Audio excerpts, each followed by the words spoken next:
Hi, my name is Kevin Popowich. I grew up in a Christian home with a loving mom and dad and two older sisters, Sonia and Rachel.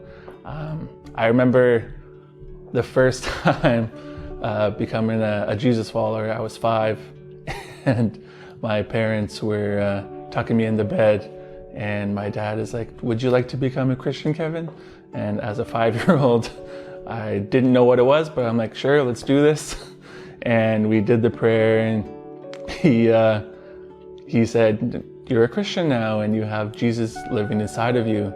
And I didn't say anything, but when my parents left my room, this is kind of silly, but I was terrified. And I literally thought that there was someone living inside of my body.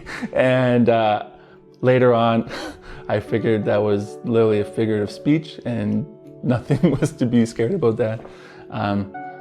As I grew up, I was going to Sunday school and everything. And about the age of 10, my mom had told us that she had terminal ovarian cancer. And she fought valiantly for about 6 months. And I remember one time I was in the hospital and I was having just a bummer day, and my mom never complained about her situation that God had dealt her in. She was always very positive and never showed any emotions about not being here with us much longer. And so we were talking, and she's like, "Well, Kevin, you know, I'm not gonna be here much longer. And you know, if you're ever sad when I'm gone and it's sunny out, just remember you can look up in the heavens and just know that I'm looking after you." And that kind of stuck with me. And that was the last thing she ever said to me. And after that, I was very confused and had a lot of questions because I had gone to Sunday school and heard all these things about God doing all these miracles and everything like that. And when I needed one, he was not there. And I was very angry, and I did not trust God at all from that point on. And I went to youth group and all that, going through high school, pretty much because that's what my dad wanted, and I was just doing it to please him. But after high school, I started doing drugs and alcohol and partying and all these things just to kind of fill the void of just being angry and lonely. And it honestly, it didn't make me feel any better. I felt more lonely and more depressed with myself. And it wasn't until I met my future wife, Patricia, that I started to kind of feel like there was some good in my life. And we started going to church, a couple churches, but nothing really worked.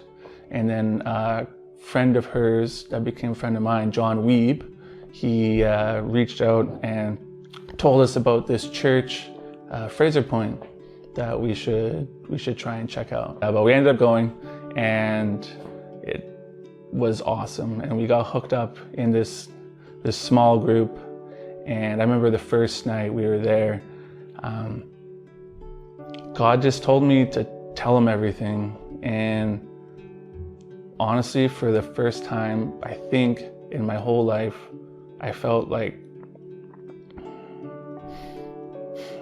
accepted, and I just felt he was there the whole time with me telling this story, and it felt really good. And I've had so much issues with just doubt and just feeling down on myself for what I've done in my past with drugs, and I never felt worthy of God's love and grace. And it's funny, God will send you weird messages when you're not really noticing it. And we sang this song in church called "What a Beautiful Name" by Hillsong. And there's this phrase in the song, and the song that says, my sin was great, but your love was greater. And that really hit me hard. And for like the next week, I felt like I'd hear it like every day, and sometimes like 3 or 4 times a day, and just those words. And God was just like, I'm right here. And later on in life, I started doing starting point with Bill and Carrie Hamilton at church, and that really changed my life. And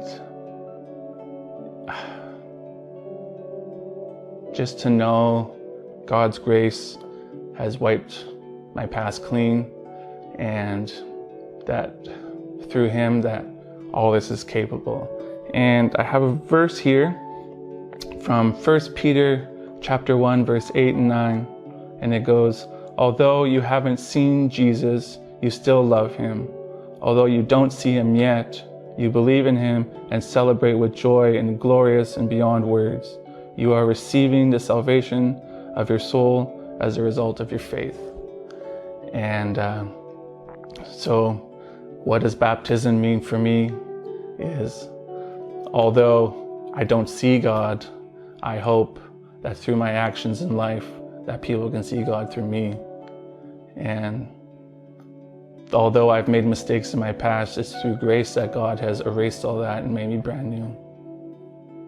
I'm here today to let you guys know that Jesus Christ is my Lord and Savior.